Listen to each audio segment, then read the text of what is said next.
Hello and welcome back to another video. I hope you're having a great day or a great week so far. Now in today's video, I'm going to be sharing with you 15 ways that I live my version of a luxurious lifestyle, but in a frugal way. Before I start, let's talk about what is luxury and what is frugal, because I feel like we need to establish those first before getting into the video. So let's start with the term luxury. According to the Cambridge Dictionary on my phone here, luxury is great comfort, especially as provided by expensive and beautiful things. Another example of the term luxury is something that gives you a lot of pleasure but cannot be done often. And then the third example of what luxury is something that provides great comfort. So there's a couple of different nuances to the word luxury. And for me personally, I think that luxury changes from person to person. I think before you establish how you want to live a luxurious lifestyle, you need to identify what you perceive as your luxury. I think luxury is on a continuum. There are so many different types of luxury. And when I think about my life and where I want to place emphasis, where I want to spend my money, it's really important to first identify what it is that you regard as luxury. So of course we've got luxury in the traditional sense, which, you know, super yachts and lavish holidays and diamonds and expensive things come to mind. And yes, they absolutely are luxuries. They are the epitome of luxury in the monetary sense, for sure. But I also think there are other elements of luxury that money can't buy. I think there are so many things in life that if you change your mindset towards them, they can become a luxury. And as a result, you are in control of what you deem as luxury. For myself personally, it's things like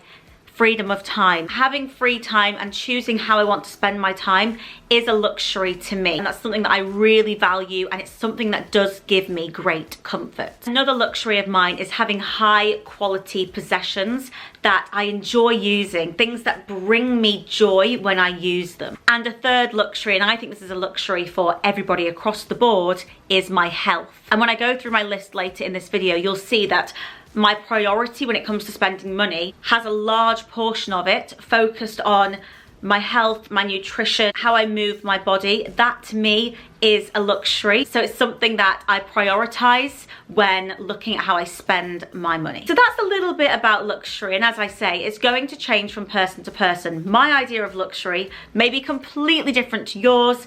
My idea of luxury is probably very different to that of a millionaire's idea of luxury.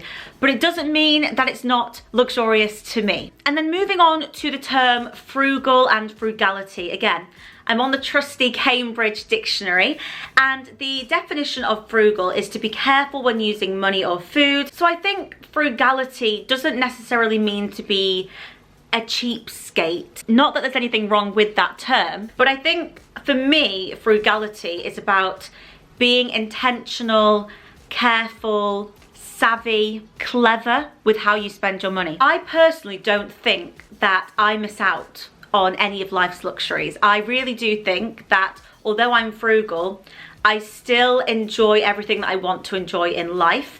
And I think the reason that I do is because I'm clever with my money. And I think there can be this misconception, even to this day in 2025, that if you are somebody that chooses to be, or perhaps you haven't got the choice to be more frugal with your money, that you are missing out in some way. And that's not always the case. Of course, there are cases where there are people that have no choice but to be frugal. But for the purpose of today's video, I'm sharing with you what I do as somebody who chooses to be frugal and chooses to be a little bit more careful with my money while still having those things in life that I personally would deem as finer things in life, or just things that give me that sense of daily joy and luxury. So I've written down on my phone 15 things that I don't spend money on, or things that I'm very careful with my money on, and how this enables me to live both frugally but also luxuriously. So I think that's enough of an introduction from me.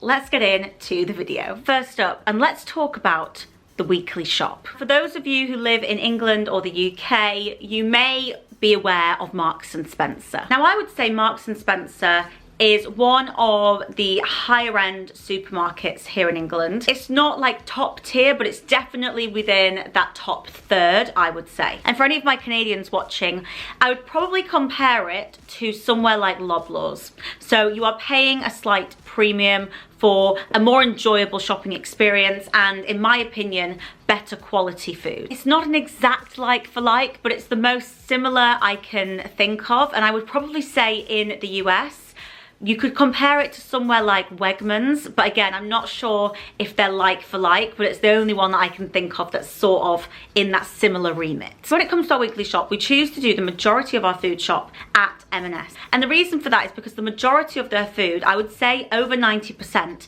they've completely stopped selling ultra processed food. So if you are to look at the back of their packages, they very, very rarely use things like emulsifiers, stabilizers, preservatives. They've taken that route. That's something that really appeals to me because that to me is an investment in my health and my wellness. But just because I choose to shop somewhere that is deemed a little bit more expensive doesn't mean I don't do it in a frugal way. What's great about M&S is if you go at the end of the day, they very, very often will reduce quite heavily a lot of their products. Things that are maybe going out of date or things that need to be sold quickly. And they have this thing called a yellow sticker. So what Alex and I tend to do is we actually go and do our shop at 5:30. The M&S where we live closes at 6 o'clock. So we go in that last half an hour, and very often over 50% of our food shop is discounted. And we don't buy things that we won't eat. We buy things, of course, if we like them, but quite often a lot of the things we like are heavily discounted. And then when it comes to other items, what's great about M&S is they also have their own kind of basics range, and the prices of the basic range are no different and sometimes cheaper than some of the other supermarkets that people think are more affordable. But actually, I've looked at the prices, and very often for things like pasta, rice, tinned food, some of their tinned beans and things like that, they're the same price or less. So we definitely save a lot of money, and so many times I've been and I've bought really luxurious things like bougie cheeses and patisserie and things like that at a fraction of the price. And I'm talking under £1. This here's actually a really great example. I got this yesterday on sale. Here's the sticker example. It was £1.25, and this is 200 grams of one of my favourite cheeses that they do. They do amazing cheese, and I love having this on crackers. And it's their roasted chili cheddar, spicy and creamy, £1.25. I think this is usually around £3. So I've managed to save 50% and more. I actually don't know why this was discounted because it doesn't go off for quite a long time. So I'm really looking forward actually to having this tonight with some chutney and some crackers. When it gets to the end of the day, they fill up a whole trolley worth of yellow sticker items. They put it by the front of the shop, and you can just kind of work your way through it. So you're getting really top quality food and produce at a fraction of the price. To me, I just wouldn't shop any other way, and that is one of the ways that not only do I eat really well and eat luxurious food, but I'm also frugal in how I do it. Moving on to point number 2, and that's that I don't buy cheap high street jewellery. And when I say cheap high street jewellery, I mean jewellery that is made from cheap metals, jewellery that could turn your fingers green or make your ear all itchy. I personally would prefer to buy jewellery that is of a higher quality, whether it be gold plated, silver plated, vermeil jewellery. But just because something is gold or silver plated doesn't mean that you need to spend a lot. There are so many brands now that offer amazing gold and silver plated jewellery under that £100 mark, sometimes even under £50. I've actually very recently made a video with 5 of my favourite independent female-owned businesses that have amazing high quality jewellery, all with jewellery under £100. So I will link that down below for you if you're interested. But for me, one of the things that I value, as I mentioned at the start, is having pieces of jewellery, clothing, whatever it is that I use every day, that just bring me that little bit of joy. And for me, having high quality items, not only do they last longer, look better, but I also enjoy using them more. And I feel like particularly for those items that you use every single day, it just makes sense to buy a little bit better quality. I would rather buy something once than have to buy something again and again and again and never have to replace it, than spend slightly less it break and then have to rebuy it. So I do think spending that extra 10 or 20 pounds here and there really actually goes a long way. But as I say, I'm not talking fine jewelry prices. I'm not talking into the hundreds, into the thousands. I'm talking under £100, but still with that luxury quality, that luxury finish. Looking at those materials, always think about the material composition. It goes such a long way, and I just personally would never buy costume jewelry that isn't at least gold or silver plated. And if perhaps you're like me and you are open-minded to wearing second-hand jewelry, that's another really great way to find luxurious pieces at a fraction of the price. And I have so many gorgeous designer vintage pairs of earrings, necklaces, bracelets that I've bought secondhand. And these are actually items that could traditionally be seen as a luxury, but I've spent, you know, under £50 for them. I've got some Dior earrings that I got for £40. They're gold plated, they're vintage, they're amazing quality. It's just little changes in the way you shop and your shopping habits that can be the difference of not only saving yourself money here and there, but also you're buying quality. You're buying items that are gonna make you feel better when you wear them. And I think that's an investment all around. It's an investment in yourself. It makes you feel better when you wear it. And that is, to me, the true meaning of luxury, something that makes you feel great. That would be my point number 2. Number 3, and something that I've started doing probably in the last year or so, is actually taking first class trains. But do I pay full price? Absolutely not. There are so many apps and amazing ways to save money these days when it comes to travel. If you live in the UK, you'll know that the trains here are absolutely extortionate. I live only an hour from London, and for me to get into London without any discount is around about £90, which is such a lot of money. If I want to go first class to London return, we're talking around about £150 just for a day trip. It's crazy. However, there's something I've started doing in the last couple of months that has enabled me not only to travel first class, but also to travel return first class for no more than about £50. So the first thing I've done is I've got myself a rail card.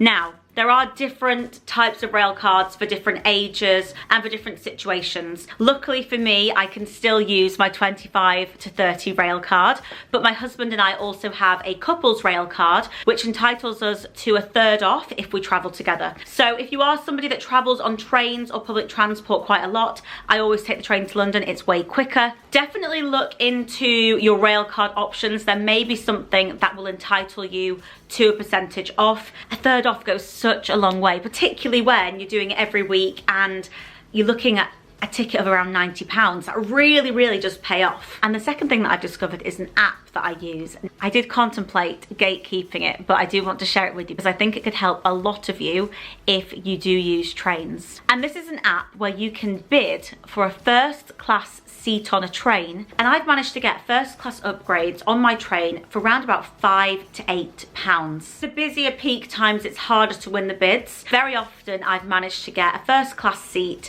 for just a small additional upgrade, and for me the first class seat is just that added bit of comfort. It's like a little treat that I like to do here and there, particularly on the days when it's either really busy or more recently since I've been pregnant, it means that I've got more space and I can do a bit of work. So there's lots of benefits to it, and the app is called Seat Frog. I'll quickly show you it. It's brilliant. I don't know if you can use this app in any other countries yet, but I will try and check and leave it in the description below. You can see here there's an option where you can click upgrade your seat. So once you've bought your ticket using your rail card, or maybe you've seen a cheap ticket somewhere, you can then click to upgrade your seat and find the train that you are going on. You can then choose to place a bid. This here is a bid for just £5, and then you could travel first class just for an extra £5. It works particularly well for longer trips, particularly if I'm doing like a 3-hour train journey. If I can get first class for an extra £5, I'm absolutely going to do it, because that to me is such a luxury, but I'm doing it in a frugal way. There's no way I'm paying an extra £50 for first class. But if it's a £5 or £6 or £7, I don't know about other countries, but on a lot of train lines in England, the first class also entitles you to complimentary hot drinks, water, snacks. Some of them, such as L&ER, which is my favourite train line, you also get a meal. So it definitely pays when you get a bargain. And that is one of the ways that I like to live a little luxuriously, but in a savvy and frugal way. Number 4, and let's talk about food waste. Now, food waste is one of those things that I think can become a little bit of a bad habit, and I've seen people do it. You know, it adds up over time. All it takes is a couple of nights a week for something to go off, or for something to go brown, or your portions are too large and you're not finishing your plate. But Alex and I are very, very careful when it comes to food waste. We have a lot of glass Tupperware. We try and keep as much as we can. Anything that we don't eat, we always put into Tupperware and have it for lunch the next day, or find a way to use it. And one of my favorite ways to use up food in the fridge that I don't know what to do with is actually to use ChatGPT. I would say 9 times out of 10, this technique works, and it's definitely something that I would recommend you give a go. So all you need to do is you go onto ChatGPT and you type in what you've got in the fridge that you're trying to use up. And it could be anything. It could literally be anything random. And then you just ask it for recipe ideas using what you've got in the fridge. Things that are going off, or browning bananas, or whatever it might be. And this has been such a great way for me to A, try a new meal or recipe, and B, for me to actually use what I already have in instead of buying more food and spending more money when I don't need to. The reason I would say this is luxurious is I think it's more so using technology in a way that benefits us. I think there's so many reasons why people don't like AI, and I absolutely agree there are lots of dangers to AI. But I think asking it for recipe ideas and using those ideas to save money and to still use what you've got in the fridge to eat well, it's a really great way of utilizing it. I think it's a really great balance of being frugal, but in a luxurious way. You're still eating well, you're still eating home cooked foods from Whole Foods, from your fridge,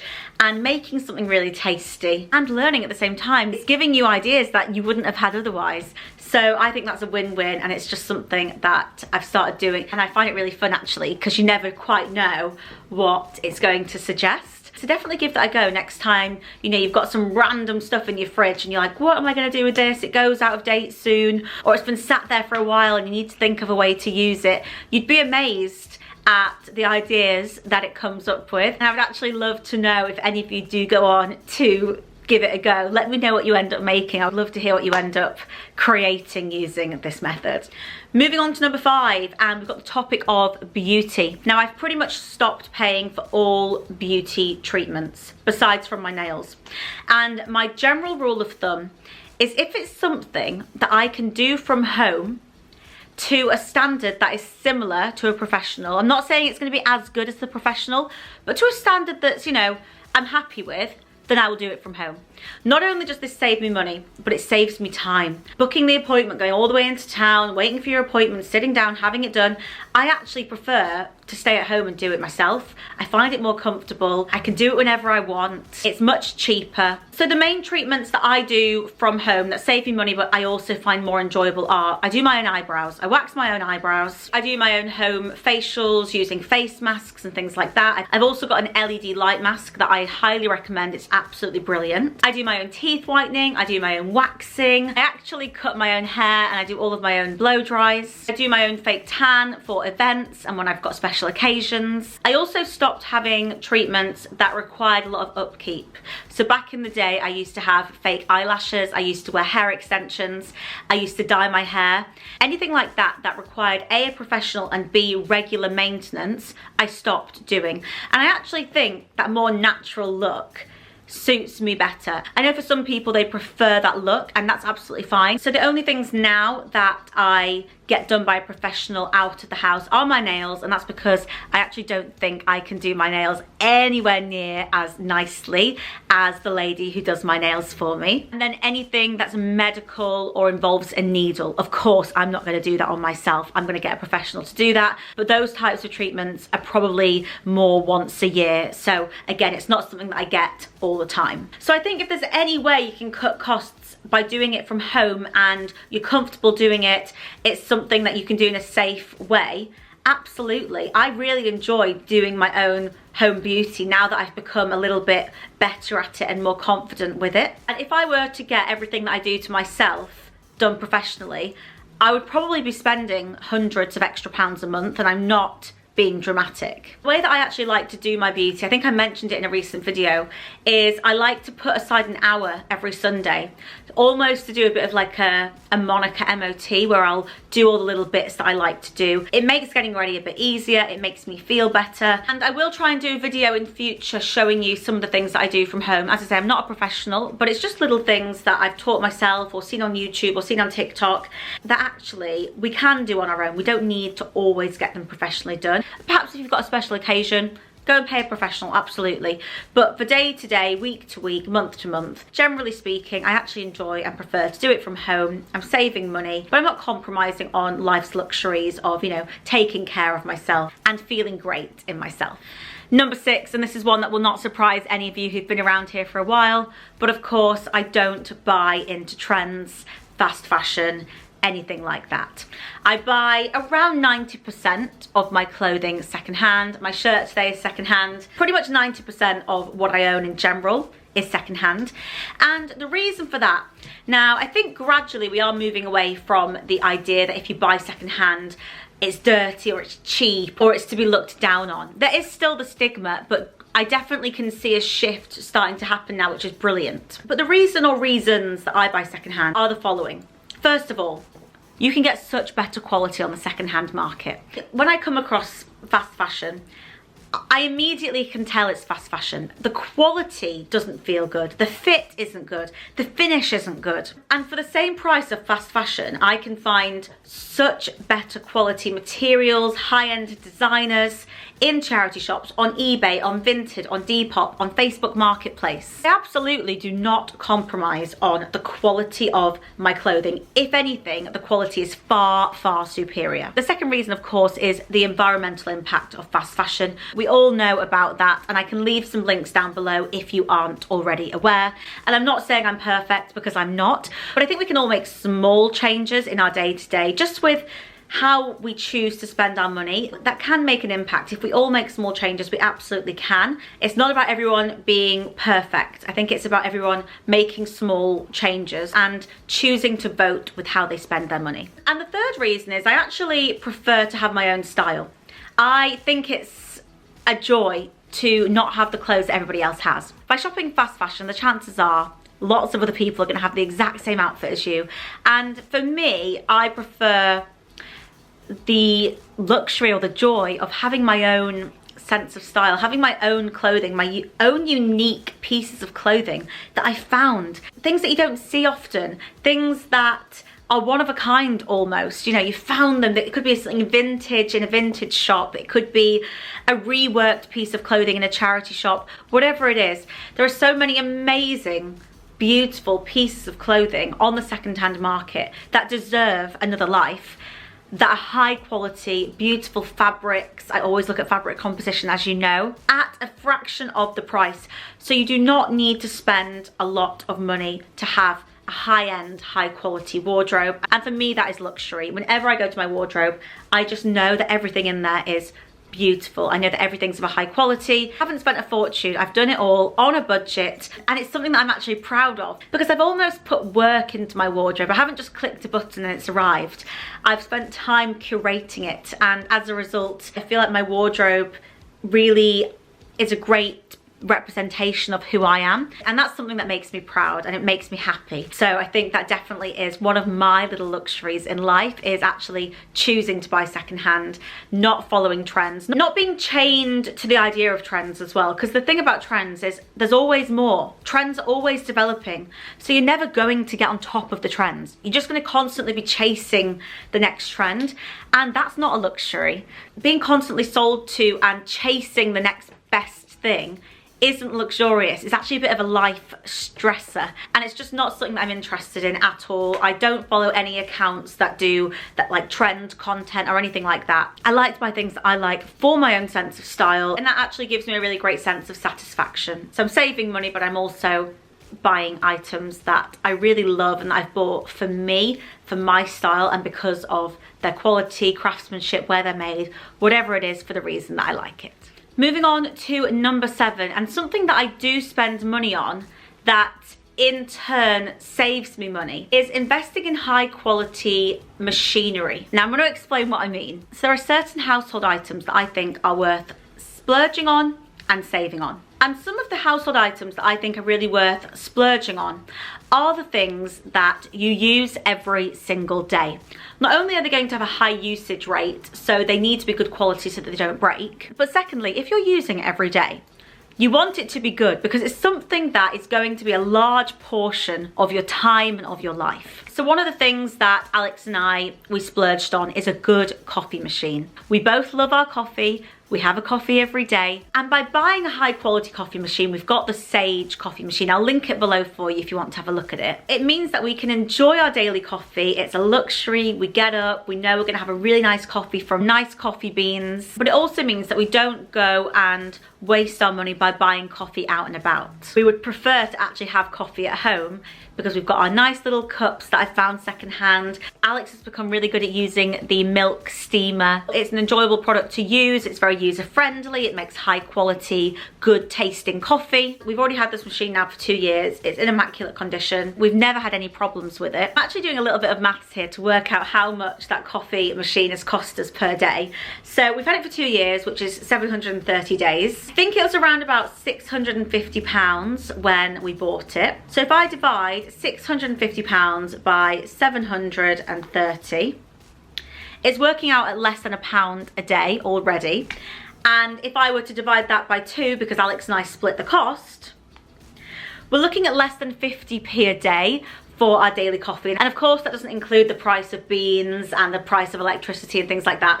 But what I'm trying to say is when it comes to being frugal and being luxurious, it's about weighing up what you place value on, because sometimes being frugal is actually having an initial outset and paying a little bit more at the start, but in time you make that money back. The same for a good toothbrush. We both have a good quality electric toothbrush. Now, although the initial outset cost is a little bit more, we're talking into the hundreds, as a result of having a high quality toothbrush, we don't have many teeth complications. Our teeth are clean, we spend less money on having problems fixed. You can't put a price on health, and for that reason I see that as a good cost, because in time it feels more frugal. You've bought something of high quality, you don't have to replace it as often, and the long-term benefits are great, because it's all well and good being cheap on stuff, but if the cost is actually higher than the price of the item, for example, you buy a cheap toothbrush that doesn't actually clean your teeth properly, you end up with an abscess or something wrong with your teeth, you're then spending hundreds to fix the problem that you could have prevented in the first place. That also to me isn't a frugal way of shopping. It's not a frugal or clever way of spending your money. So for me, when it comes to spending larger amounts of money, I always think about the long term of that spend. I always ask myself, is this an investment for years to come? And if it is, and it's something that I'll use every day, I would rather spend that initial money and not have to rebuy it and not have any problems going forward than saving a little bit of money at the start, but then it actually isn't money saving because I end up having to rebuy it or problems arise. I would definitely say with certain electronic items and household appliances, I'm frugal in that I will buy good quality, but for the reason that they're going to see me through. And I see that as an investment and a much more clever way to shop. Moving on to number 8. And this is something that I like to do when it comes to shopping online. What I like to do is to have a one in, one out system. So I'm very strict with the items of clothing that I keep and that I sell. And if there's something that I come across in my wardrobe that I haven't worn for a while, or it doesn't fit me very well, or it's just not something that I love anymore, I will upload it pretty much immediately to my Vinted account. Generally, I only sell things that are around about £15 or more. Anything that's below that threshold, I'll just donate to charity. But if it's something that will make me £15, £20, I'll sell it online. And then with the money that I make by selling my old things that I no longer wear or no longer need or use or things that fit me, I keep that money in the account on Vinted. And that is the money that I then have to treat myself to future items. And you could kind of look at this as girl math, you know. I see that money as money that isn't really money. It's kind of my shopping fund in a way. And the way that I get more of a shopping fund is to sell more of my items. And it means that I kind of get to play with my style in a sustainable way. So instead of using money from my bank accounts, for example, I generally like to only use what I have in my Vinted account. As an example, I can see here in the moment, I have a current balance of £45. That's from selling some shoes and a cardigan. So now with that £45 that I've got in the account, I can use that for when I want to treat myself to something else. And this is a really great way of sort of encouraging myself to get rid of things that I no longer wear or use. So I definitely recommend, if you are somebody that uses Depop or eBay or Vinted for your clothing, to start this method where you can only spend what you've already sold, because it definitely saves me money, and it also encourages me to stay on top of my wardrobe, to stay on top of what I actually really want and what I don't. It's also great for the moments that if I see something on Vinted and it's like £100 and I don't have £100 in my account, I then have to kind of find stuff in the house to sell. So it's a really great way of keeping order in the house, really being quite cutthroat about what I do and don't keep. And it helps me evaluate, do I actually like this? Is this something I actually want? And if it's something that I don't quite want as much as the thing that I've seen, I'm then more inclined to upload it and to sell it. And not only is this luxurious in the way that it enables you to acquire new pieces for your wardrobe, but it also actually helps with keeping a more luxurious environment. You're not surrounded by junk that you don't use. You're surrounded by things that you're actually curating, things that you're actually asking yourself on a regular basis. Do I need this? Do I wear this? Do I like this? And for me, that's why this method really works. It's almost like a little game that I play. I love kind of seeing my balance go up and then finding things or using it towards something that I really like. I like Vinted because it kind of keeps it all in one space for you. I'm not sure if there's other apps like that in other countries, but I'm pretty sure Vinted is across Europe. I'd love to know actually if you're in America or Australia or Canada, because I know there's quite a lot of you out there, if you do have the Vinted app out there, and I'll definitely check when I go to Canada in a couple of weeks. So if you are somebody that's noticing you're becoming a little bit out of control with spending online, buying things that you may not need, try and adopt the one in, one out method. It does work. It encourages you to sell things you no longer need or use, but you're also able to still, you know, buy things if there are things you really want or you do need without that guilt. It's a really great method. It keeps the house tidy. It saves you money, and I think it's a really good, savvy and frugal mentality to online buying and selling. Moving on to number 9, and something that Alex and I have probably done now for 2 years. And this one may not appeal to everybody, but something that we don't do at home is we don't drink alcohol. Now, we do drink alcohol, whether it be going out for a special dinner or going and seeing friends, but our general rule of thumb is we don't keep alcohol in the house. That's for a couple of reasons. The first reason is from a frugality point of view. Drinking every day or a couple of bottles a week, it adds up. Alcohol is pricey, especially nice, high quality, good alcohol. You are going to pay a little bit more. The second reason is for a health reason. Drinking regularly, I don't think, makes me feel very great. I don't want to wake up with a hangover. I don't want to feel groggy, and I actually just think I'm more productive as a person when I don't drink. And the third reason is by not drinking at home or regularly, it makes having a drink that little bit more special. And I'm somebody that when I do have a drink, I like to drink something nice. I like a champagne, I like a nice cocktail from a nice bar. But that's not something that I want to be paying for regularly, because you can very easily, especially in London, drop £25 on one cocktail. Absolutely. The majority of nice cocktail bars in any of the major cities, Manchester, London, Toronto, Paris, that's the kind of price you're going to be paying. And I'm happy to pay that price, but it's just something that I want to save more so for special occasions. So by not drinking throughout the week and by not having alcohol in the house,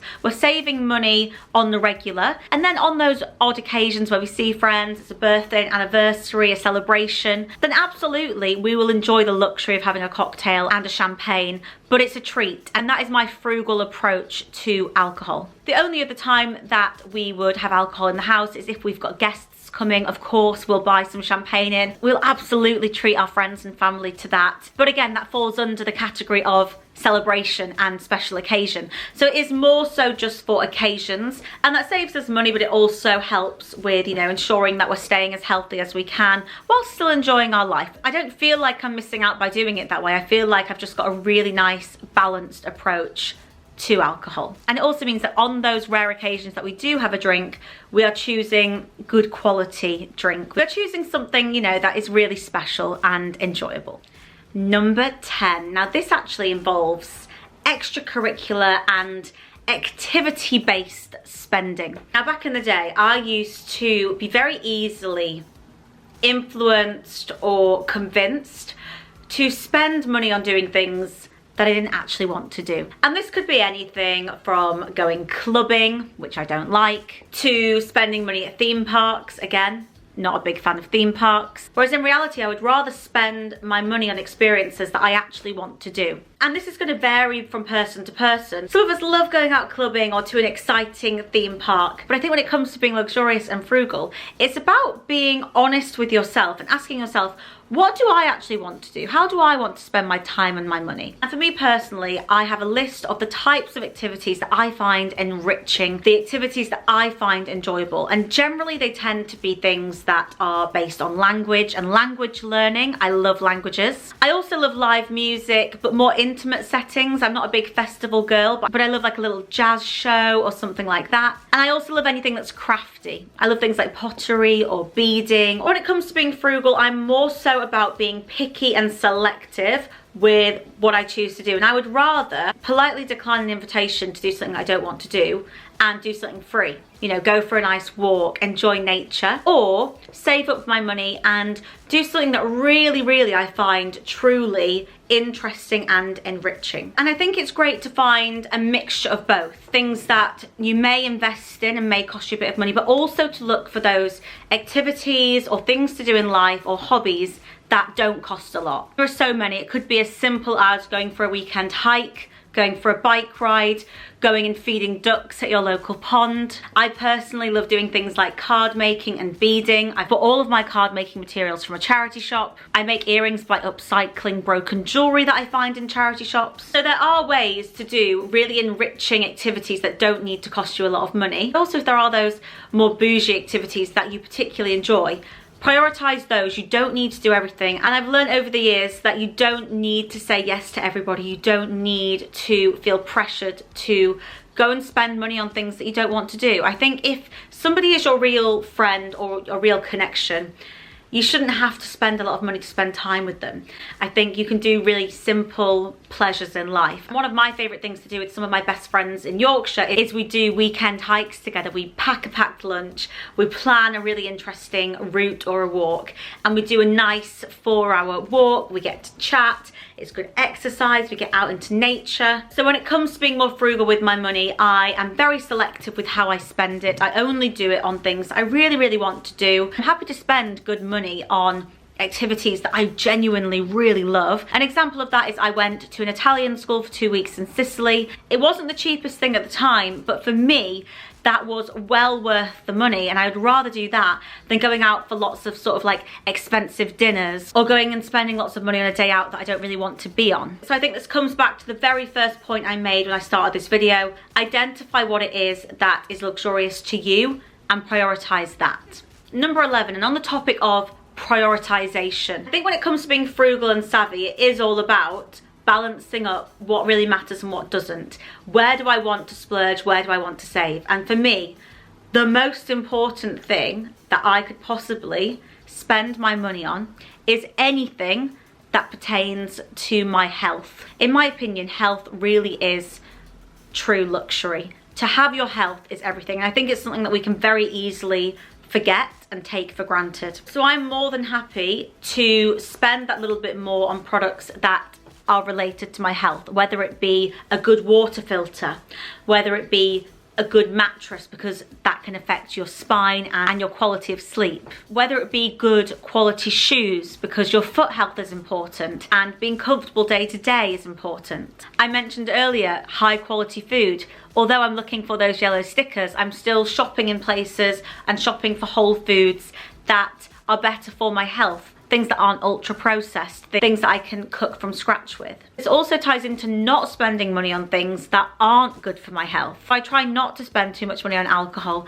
I don't smoke, I don't vape, I don't spend money on things that could potentially be toxic. I try to use as many natural things as I can. I try to keep the items in my household as natural and toxic free as possible. Again, not always possible, but wherever I can, I try. And I think that is one of the main things I want to kind of hone in on in this video is we can't be perfect. We can only do our best. So just little changes that we can do day to day will overall contribute to a more luxurious quality of life. On the whole, for me, the savviest thing that I have done, and more so in the last 5 years, I didn't really appreciate my health so much in my early 20s, but definitely from 25 onwards, I started realizing actually I want to spend more money on things that pertain to my health and wellness. The material goods are great, and if I can afford them, I'll buy them, but my priority is on my health and wellness, and that's why I spend more money on things that are related to that, whether it be a gym membership, a good ergonomic chair, a high quality mattress, good toothbrush, toxic free skincare and makeup. All of these things, I'm buying quality in a frugal way, and wherever I can, I'm always buying things on sale, looking for discount codes. That stuff is just a given, but I really do think that is the crux of what is a luxurious life. Number 12, and something I've mentioned before in a previous video, is I don't buy pre-made or pre-packaged food. Now, a little disclaimer, I know that this isn't possible for everybody, particularly those of you who maybe have a disability or you're elderly and you're not able to cook from scratch. I know that pre-made food and ready meals can be really helpful for people. But for those of us who are able to cook from scratch, the reason I don't buy pre-packaged and ready-made food are the following. First of all, you can get so much more for your money by cooking from scratch. By buying whole foods, you can cook in batch, you can freeze it, you can make larger portions for less cost, so you're saving money and getting value for money. The second reason is you know what's in your food. You're not getting food packed with preservatives, emulsifiers, stabilizers, nasties that you can't control, because a lot of the pre-packaged, pre-made food, the ready meals, they need things like preservatives and stabilizers and emulsifiers to make the food last. So by cooking your own food, you know exactly what's in it and you're able to avoid eating UPF. And the third reason is, of course, the environmental impact. I would rather not use single-use plastic in these plastic containers that all of the pre-made food comes in. Not something that I spend my money on. I feel like I get much better value for money by cooking from scratch, and I also feel like the food that is cooked from scratch is better for me and it actually tastes nicer as well. Number 13, we're almost there, and that is I've really reduced going out for dinner. Now, back in the day, I used to probably go out for dinner maybe once or twice a week, which I know sounds crazy. That is a lot of money to spend going out, because going out for food now, it costs a lot. And don't get me wrong, I love going out for dinner. I love going out to a nice restaurant, enjoying a glass of champagne, chatting with friends. Going out for dinners has become something that I would rather see as a really special occasion. So what my friends and I have done instead is we've actually started something called a dinner club. And every couple of weeks or every couple of months, whenever we've got the time, we will host a dinner at somebody else's house. And it's a really nice way, not only to make a big effort, we always dress up, we decorate the table, we go all out. We're not missing out on anything. If anything, we're actually having a really great time because we have full control over what we do. We're in the comfort of our own home. There's no tip to pay, there's no closing hours, nothing like that. And what we do is we all bring a part of the meal each. So somebody brings the starter, somebody brings the drink, somebody brings the main, someone brings the dessert. And in this way, we are saving money, but we're also having an amazing evening, an amazing dinner all together. It almost feels like a restaurant because you are still having people cook for you. You are still having a couple of your courses cooked for you, but it costs significantly less than going out for dinner at a restaurant. And it's just a really nice, creative and more frugal approach to going out for dinner, because technically you are still going out for dinner, just not in a restaurant. You're going to somebody's house, or on the days that you host, it's in your own house. But dinner club is something we've been doing for probably around 2 years now. I'll try to put some photos of some previous ones that we've done, and it works really, really well, and it's something that we really enjoy doing. Number 14, and this is something that I briefly touched on earlier, and that is that I don't follow trends and I don't follow accounts that promote consumerism. And I think the thing with social media now is that there's so much advertising on there, and sometimes the adverts are great and they're for really great products that you may not have known about, and that's fabulous. But there are also lots of accounts now that can actually start to make you feel a little bit rubbish or a little bit inadequate, and that's not a nice feeling, and it's not a feeling that is joyful. It's not a feeling that I would say is a luxurious state of mind. So something that is free to do, something that can really change how you feel about yourself and how you feel you should spend your money, is actually just by unfollowing accounts that you don't find inspiring, or accounts that leave you feeling slightly less than what you'd like to feel like, if that makes sense. So I've pretty much stopped following all accounts that do like trending videos. I don't like those. I don't like videos that tell me you need to have these trends this summer. I don't like that. I would rather just have my own style and be done with it. I've also stopped following accounts that do like restocking and having multiples of loads of things, because again, it's just not something that I think is valuable information. I don't think it's something that's helpful. So my general rule of thumb when it comes to the types of accounts that I follow are one of the three. A, if I find them inspiring, I'll follow them. B, if I find them educational, I'll follow them. And C, if I find them funny or joyful, then I follow them. All of the rest, if they don't fit into one of those three, I unfollow them. And that's such an easy and cheap way to tailor what you're consuming.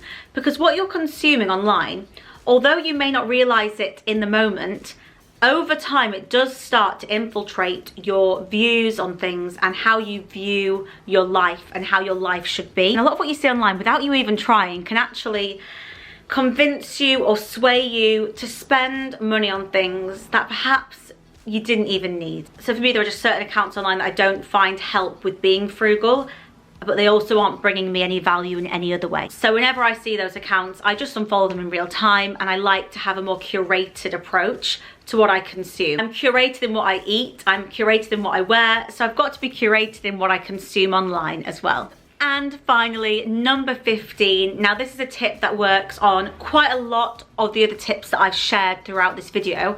And this is whenever I buy something, particularly online, I will always look for a discount code. And this applies both for kind of cheaper items, but also those more luxurious items. The extension that I use the majority of the time is something called Honey, and it's just an extension that you can add onto your browser that will search for all of the best discount codes before you click through for your purchase. It will apply as many discount codes as it can until it finds the best discount code. So I rarely spend the full price on something. Another thing that I do is whenever I buy something online, I use a cashback site. If you've not used one, you should. And I will leave a link below you for the cashback site I use. And essentially how it works is whenever you spend money on certain retailers, if they are partnered with the cashback site, you can make money back on that purchase. So you are basically making free money. And I know people who have made thousands of pounds by using cashback sites. It's particularly great for higher priced items, things like hotels, electronics, airline flights, things like that. But I never ever spend full price on something. I shop for the sales, I use cashback sites, I use vouchers, and that is for anything that I spend online. I also always check if there is a first time customer discount. A lot of brands do that. So whenever you are buying something on a website for the very first time, they sometimes have an introductory discount offer where if you sign up with your email address, you'll get 20% off or 30% off. And if you're particularly cheeky, you could do that a couple of times with different email addresses as well. So those there were 15 things that I do and that I don't spend money on to live a luxurious lifestyle, but in a frugal way. I would love to know if any of those tips you use yourself, or if you've got any tips that you'd like to share with myself and with other people reading in the comments. I feel like that would be really helpful for all of us to live luxurious and joyful lives, but without breaking the bank. We can still have nice things and have a great quality of life whilst being clever and savvy with how we spend our money. I hope you've enjoyed today's video. If you did, and if you're interested in secondhand shopping and luxury for less shopping tips, make sure to subscribe, and I will see you again in my next video. Thank you so much for watching. Bye.